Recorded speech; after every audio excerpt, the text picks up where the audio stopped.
بسم الله الرحمن الرحيم. قال فأخبرني عن الساعة. قال ما المسؤول عنها بأعلم من السائل. قال فأخبرني عن أماراتها. قال أن تلد الأمة ربتها وأن ترى الحفاة العراة العالة رعاء الشاة يتطاولون في البنيان. قال ثم انطلق فلبثت مليا ثم قال لي يا عمر أتدري من السائل؟ قلت الله ورسوله أعلم. قال فإنه جبريل أتاكم يعلمكم دينكم. رواه مسلم.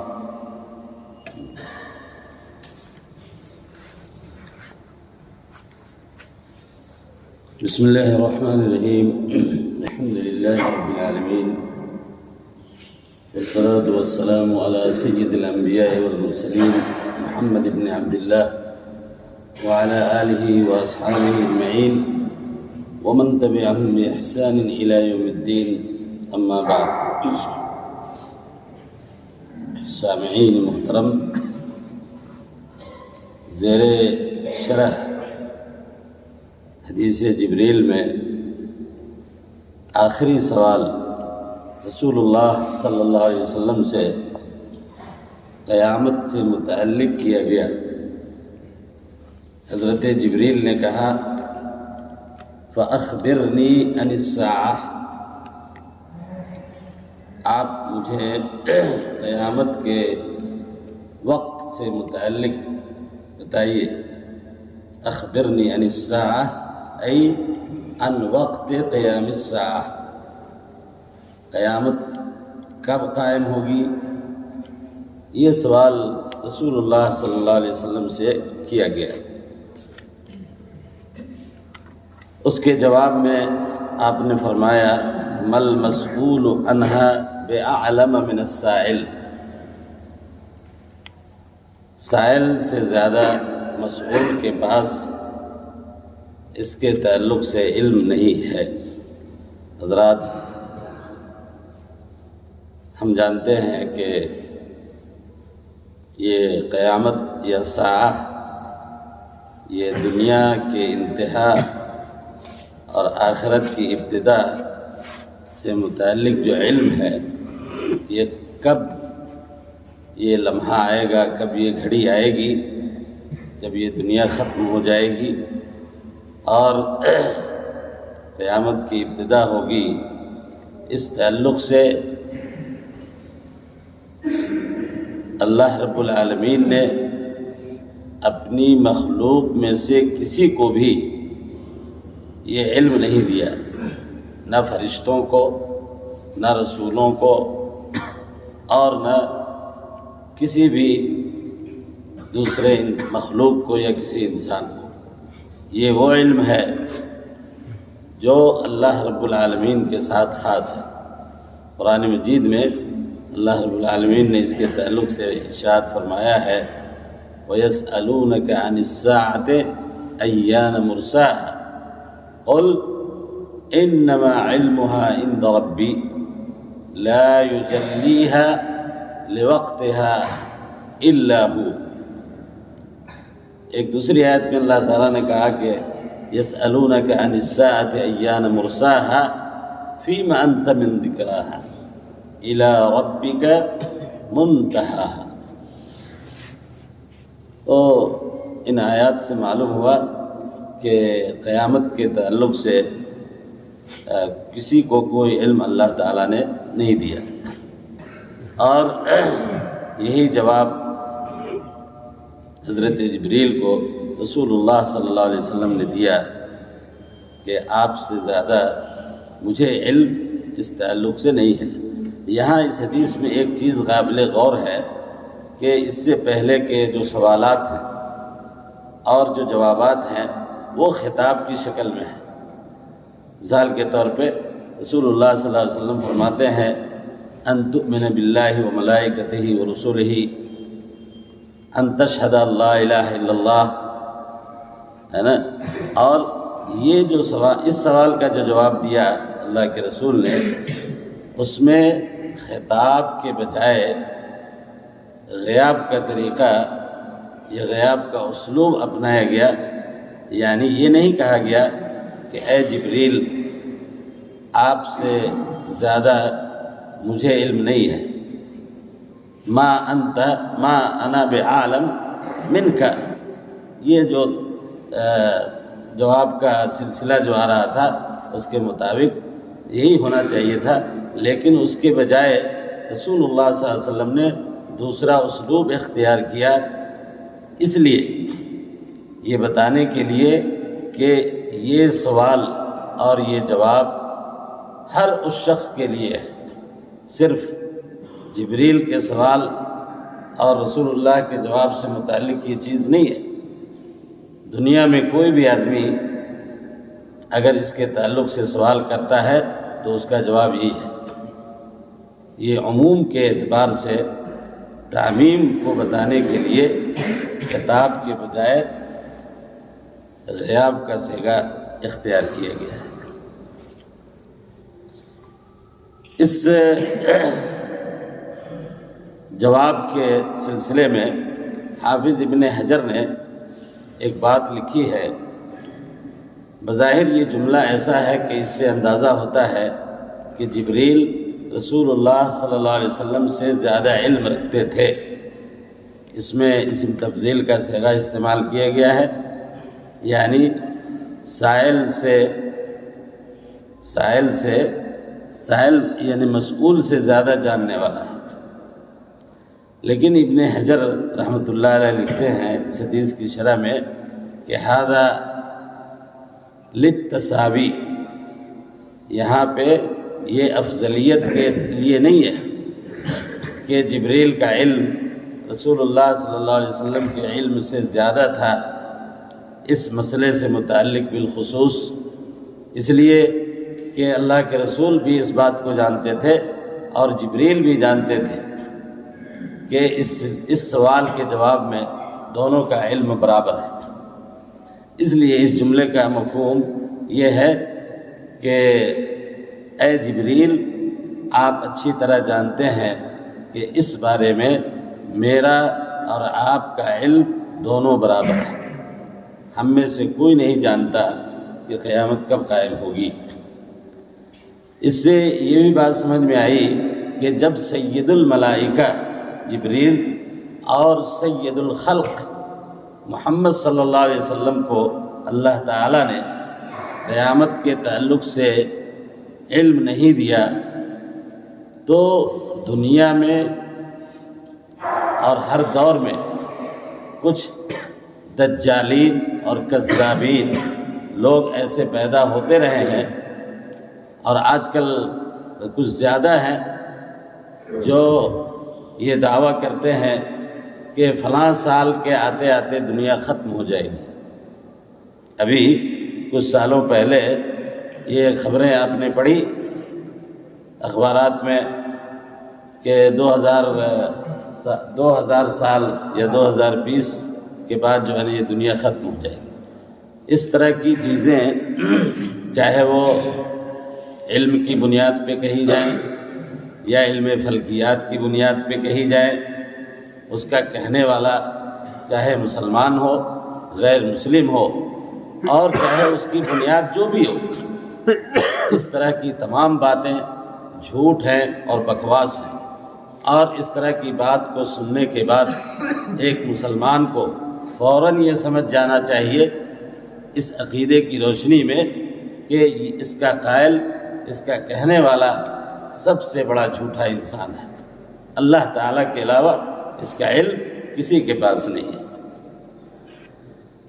رسول اللہ صلی اللہ علیہ وسلم سے حضرت جبریل نے اسی تعلق سے یہ سوال کیا کہ اچھا قیامت کے بارے میں علم نہیں ہے تو اس کی کچھ نشانیاں اور اس کی کچھ علامتیں آپ بتائیں. فَأَخْبِرْنِي عَنْ أَمَارَاتِهَا، اماراتها ای علاماتها. حدیث میں امارات کا لفظ آیا ہے اور قرآن مجید میں اللہ تعالیٰ نے اشراط کا لفظ استعمال کیا. فقد جاء اشراطها، غالباً سورہ محمد میں یہ آیت ہے. اشراط اور امارات ان دونوں کے معنی ہیں علامات کے، یعنی قیامت کی نشانیاں. البتہ یہ آپ سمجھتے چلیں کہ اشراط جو علامت کے معنی میں ہے اس کی واحد شرط آتی ہے، رے کے فتحے کے ساتھ، شرط اور شرط، شرط کی جمع آتی ہے شروط، اور شرط کی جمع آئے گی اشراط، جو علامت کے معنی میں ہے، جیسے قلم کی جمع اقلام۔ یہ علامتیں قیامت کی 3 طرح کی ہیں جو قرآن اور حدیث کے اندر بیان کی گئی ہیں، علامات کبریٰ، علامات متوسطہ اور علامات صغریٰ۔ اس موضوع پہ علماء نے ہر دور میں کتابیں لکھی ہیں۔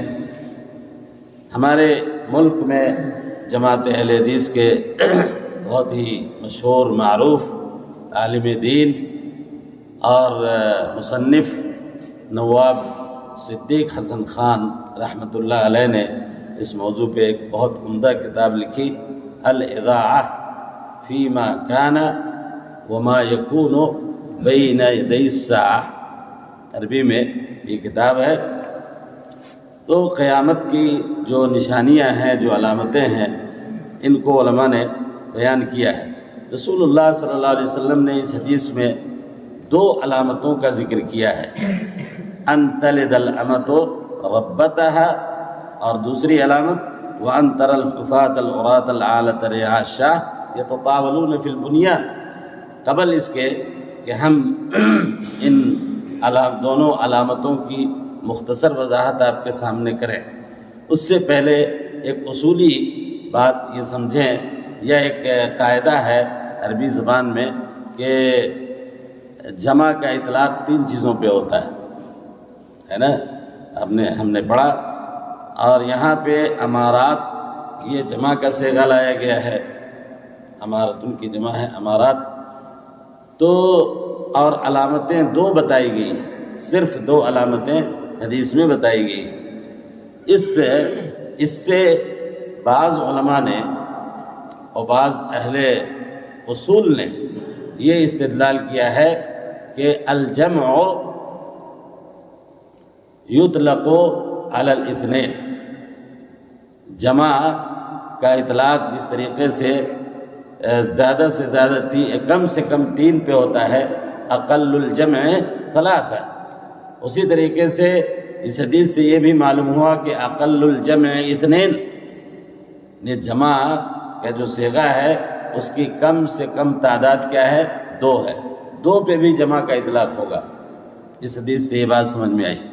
لیکن حافظ ابن حجر نے ایک اور بات لکھی ہے، انہوں نے لکھا کہ نہیں، جمع کا کم سے کم اطلاق 3 ہی پہ ہوتا ہے، اور اس حدیث میں جو 2 علامتیں بیان کی گئی ہیں یہ اصل میں 2 نہیں ہیں، یہ 3 ہیں، اس لیے کہ یہ روایت متعدد سندوں سے آئی ہے۔ خود صحیح بخاری میں یہ حدیث کئی سندوں سے ہے، اور ایک جگہ 2 علامتیں بیان کی گئی ہیں اور ایک جگہ 3 علامتیں بیان کی گئی ہیں اسی حدیث کے تعلق سے۔ تو اس لیے یہ دونوں باتیں ذہن میں رکھیں کہ اقل الجمع 2 بھی ہوتا ہے، 2 پہ بھی جمع کا اطلاق ہوتا ہے۔ پہلی علامت جو قیامت کی رسول اللہ صلی اللہ علیہ وسلم نے بیان فرمائی، اس کا مفہوم یہ ہے کہ ایک آخری زمانے میں قیامت کے قریب جو بادی ہوگی، غلام عورت ہوگی، کسی کی ملکیت میں ہوگی، وہ پیدا کرے گی اپنے مالک کو، اپنے سید کو وہ پیدا کرے گی۔ ربتہا اور ربہا دونوں الفاظ کے ساتھ یہ حدیث صحیح بخاری ہی میں موجود ہے۔ یہ جملہ ایک مجمل سا جملہ ہے، یا اس کا ایک مجمل سا مفہوم ہے، اسی لیے شارحین حدیث نے اس کے تعلق سے کئی چیزیں لکھی ہیں اس کی تفصیل میں، یعنی اس کے معنی کو بیان کرنے کے لیے۔ خود حافظ ابن حجر نے فتح الباری میں لکھا ہے کہ اس کے 7 مفاہیم ہیں، 7 معانی ہیں، ہے نا، لیکن ان میں سے جو مشہور یا کہ راجح مفہوم ہے اس جملے کا، اس کو انہوں نے بیان کیا کہ یہ جملہ اصل میں ان تلد الامۃ ربتہا، یہ جو نشانی ہے اس کا مطلب یہ ہے کہ آخری زمانے میں اسلام کا دائرہ وسیع ہوگا، اسلام اور مسلمان دنیا کے بہت سارے حصے کے مالک ہو جائیں گے، مسلمانوں کی حکومت بڑھتی جائے گی، جس کے نتیجے میں غیر مسلم کفار اور مشرکین کی جائیداد، ان کی زمینوں کے ساتھ ساتھ ان کے اولاد اور ان کی بیویوں پہ مسلمانوں کا جب قبضہ ہوگا تو وہ عورتیں باندی کی شکل میں، عامہ کی شکل میں جب مسلمانوں کی ملکیت میں آئیں گی، اور اس سے جو اولاد پیدا ہوگی، جو بچے پیدا ہوں گے، تو چونکہ وہ بچے ام الولد کہلاتے ہیں، ایسے بچے جو عورت غلام، اس کی ماں غلام ہے اور وہ بچہ پیدا ہوتا ہے تو اس بچے کی نسبت باپ کی طرف ہوتی ہے، تو وہ بچہ آزاد سمجھا جاتا ہے۔ تو اس طرح سے عورت اپنے ہی اولاد کے تابع ہو جائے گی اور اس کی مملوکہ ہو جائے گی، ہے نا۔ تو گویا کہ اس سے اشارہ اس بات کی طرف ہے کہ قیامت کی ایک نشانی یہ ہے کہ آخری زمانے میں مسلمان اس دنیا کے اندر ان کی حکومت کا دائرہ کار وسیع ہو جائے گا۔ ایک مفہوم یہ ہے۔ دوسرا مفہوم یہ ہے جو صحیح اور راجح مفہوم ہے، اس میں سے ایک مفہوم یہ بھی ہے کہ ان تلد العجم العرب۔ امام وکیع ابن جراح بہت بڑے محدث ہیں، انہوں نے کہا کہ اس جملے کا مطلب ہے کہ عجمی عورتیں عربوں کو پیدا کریں گی، عجمی عورتیں عرب لوگوں کو پیدا کریں گی۔ اور یہ معنی اور یہ مفہوم آج کی تاریخ میں یہ زیادہ سمجھ میں آنے والی چیز ہے۔ آج پورے خلیج میں، سعودی عرب کے ساتھ پورے عرب میں یہ رجحان بڑی کثرت کے ساتھ اس میں اضافہ ہوا ہے، اور خاص طور پہ آپ امارات وغیرہ کے علاقے میں دیکھیں کہ عرب لوگ اپنی شادیاں یورپ میں زیادہ کرتے ہیں، یورپ کے علاقے میں، امریکہ اور دوسری حصوں میں، ہے نا، گوری عورتوں سے شادی زیادہ کر رہے ہیں، اور وہاں سے جو عورتیں آ رہی ہیں، عجمی عورتیں، تو انہی کی اولادیں ہیں جو آج بہت سارے عربی ممالک میں حکومت کر رہے ہیں۔ آج بھی یہ گویا کہ یہ سلسلہ پہلے سے چلا رہا ہے، اور اس میں اس وقت اور زیادہ کثرت ہوئی ہے، اضافہ ہوا ہے۔ تو رسول اللہ صلی اللہ علیہ وسلم نے گویا کہ اس بات کی طرف اشارہ کیا تھا پہلے ہی کہ ایک وقت آئے گا کہ عجمی عورتیں ان تلد الامۃ ربتہا، عجمی عورتوں کے پیٹ سے، ہے نا، عرب پیدا ہوں گے، وہ شادیاں وہاں کریں گے اور اس سے جو اولاد آئے گی ظاہر ہے کہ وہ عربی اولاد ہوگی۔ تو یہ بھی ایک مفہوم ہے اس حدیث کا جس کو علماء نے بیان کیا ہے، لیکن حافظ ابن حجر نے جس مفہوم کو سب سے زیادہ صحیح قرار دیا وہ یہ ہے، انہوں نے لکھا ہے کہ اس جملے کا مفہوم یہ ہے کہ ایک زمانہ آئے گا قیامت کے قریب جس میں اولاد اپنے والدین کے نافرمان ہو جائیں گے، ان کو ستائیں گے، ان کو گالیاں دیں گے، اور ان کے ساتھ وہی برتاؤ کریں گے جو ایک مالک اپنے زرخرید غلام کے ساتھ کرتا ہے۔ یہ مفہوم ہے ان تلد الامۃ ربتہا، اور اسی مفہوم کو انہوں نے واضح قرار دیا ہے۔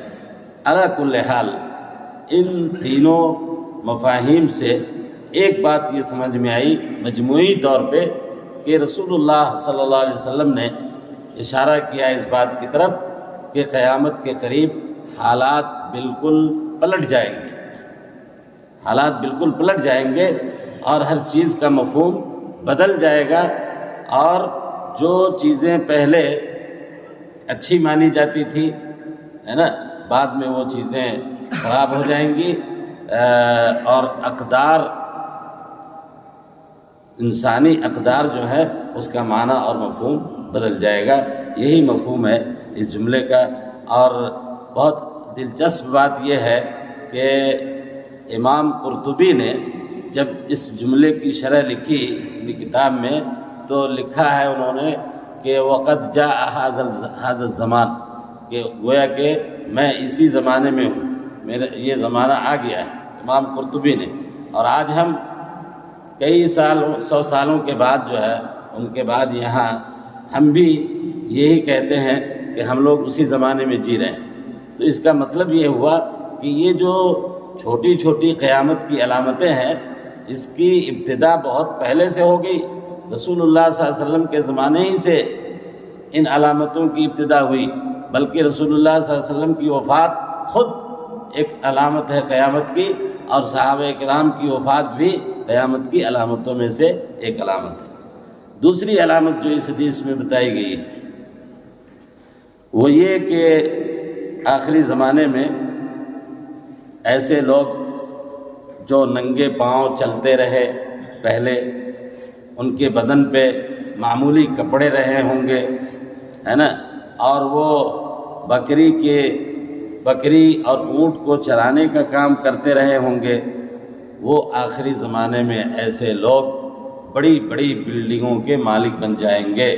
یتطاولون فی البنیان، اس سے اشارہ اس بات کی طرف ہے کہ دیہات اور بادیہ میں رہنے والے غریب لوگ، جن کا کام عام طور پہ مویشی پالنا، بکریاں چرانا، گائے بیل وغیرہ ہے نا رکھنا، ان کے لیے کھانے پینے کا انتظام کرنا، اور ایسے لوگ عام طور پہ پاؤں میں چپل پہننے کا اہتمام نہیں کرتے پہلے، غربت کی وجہ سے، ہے نا، اور ان کے بدن پہ جو کپڑے ہوتے ہیں وہ کپڑے بہت معمولی ہوتے ہیں۔ مراد کا مطلب یہ نہیں کہ ننگے مراد نہیں ہے اس جملے کا یہاں پہ، مراد کا مطلب ہے یعنی ایسے خستہ حال لوگ جو اپنی غربت کی وجہ سے یا اپنی عادات کی وجہ سے، ہے نا، بہت معمولی لباس پہننے والے لوگ۔ تو اس طرح کے جو لوگ ہیں وہ آخری زمانے میں وہی لوگ جو ہے نا گاؤں اور سماج کے مالدار لوگ بن جائیں گے، اور ایک طرح سے دولت اور عمارت اور اس کے بعد جو ہے نا دوسرے جو میدان ہیں ان میدانوں میں ان کا بول بالا ہو جائے گا، چاہے وہ سیاسی میدان ہو یا اقتصادی میدان ہو، معاشی میدان ہو، ان جگہوں پہ یہی لوگ جو ہے نا آگے ہو جائیں گے، ہے نا۔ آج آپ دیکھیے اس کا مشاہدہ آج ہم ہر جگہ کر سکتے ہیں، اور خاص طور پہ گاؤں دیہاتوں میں یہ پہلے جو لوگ بہت یعنی مزدور تھے، غریب تھے، ہے نا، اور لینڈ لیس، یعنی جن کے پاس کچھ بھی زمین نہیں تھی، مزدوری کرتے تھے، آج جو ہے نا وہ جو ہے گاؤں میں مکھیا جی بن گئے، ہے نا جی، انہی کو جو ہے نا آج ہر جگہ چن لیا گیا ہے ہر چیز کے لیے، پنچایت کے لیے اور ہر چیز کے لیے، اور جا کر کے بمبئی، دلی اور کہاں کہاں جا کر کے بہت بڑے بڑے سیٹھ بن کر کے آئے، اور گاؤں میں بڑی بڑی بلڈنگیں کھڑی کر دی۔ تو یہ سب جو ہے یہ ایسے ہی اچانک نہیں ہو رہا ہے، بلکہ رسول اللہ صلی اللہ علیہ وسلم نے یہ بات بہت پہلے بتائی ہوئی ہے، اور یہ چیزیں ہمارے سامنے ہیں، یہ قیامت کی علامتوں میں سے ہیں۔ عزیز طلبہ، یہ وہ علامتیں ہیں جو علامات صغرا کہلاتی ہیں، اور وہ علامات جو علامات کبریٰ کہلاتی ہیں وہ قیامت کے بالکل قریب آئیں گی۔ مثال کے طور پہ سورج کا مشرق کے بجائے مغرب سے طلوع ہونا، آگ کا نکلنا، یہ ساری چیزیں قیامت کے بالکل اس سے پہلے کی علامتیں ہیں جو اس حدیث میں بیان کی گئی۔ اس حدیث کو ختم کرنے سے پہلے میں ایک بات اور آپ کے سامنے یہ رکھنا چاہتا ہوں کہ اخیر میں رسول اللہ صلی اللہ علیہ وسلم نے اس حدیث میں یہ فرمایا کہ فَإِنَّهُ جبریل أَتَاكُمْ يُعَلِّمُكُمْ دِينَكُمْ، جبریل آئے تھے آپ کو آپ کا دین سکھانے۔ تو دین کے اندر رسول اللہ صلی اللہ علیہ وسلم نے اسلام، ایمان، احسان اور علامات قیامت کو رکھا ہے نا، اور یہ بتایا ہے کہ یہ سارے کے سارے دین کے حصے ہیں۔ البتہ ان کے مراتب الگ الگ ہیں۔ پہلا مرتبہ اسلام کا ہے، اس سے بڑا مرتبہ ایمان کا ہے، اور اس سے بڑا مرتبہ احسان کا ہے۔ یہ دین کے مراتب میں سے ہیں۔ اور یہ بات بھی قابل توجہ ہے کہ دین کا سیکھنا یا کوئی بھی علم، اس علم کے لیے تعلم ضروری ہے، یعنی استاد کا ہونا، اور استاد کے ذریعے اس دین کا سیکھنا، یہی تعلیم ہے، یہی تعلم ہے۔ اس حدیث سے معلوم ہوا۔ اس لیے جو لوگ بغیر کسی گائیڈ کے، بغیر کسی استاد کے، ہے نا، اپنے مطالعے کی بنیاد پہ یا کسی اور ذریعے سے جو علم حاصل کرتے ہیں، چاہے وہ علم دین ہو یا علم دنیا ہو، وہ علم پختہ علم نہیں ہو سکتا، اور اس علم کی بنیاد پہ اس آدمی پہ اعتماد نہیں کیا جا سکتا ہے۔ صلی اللہ تعالی علی نبینا محمد وعلی آلہ وصحبہ اجمعین۔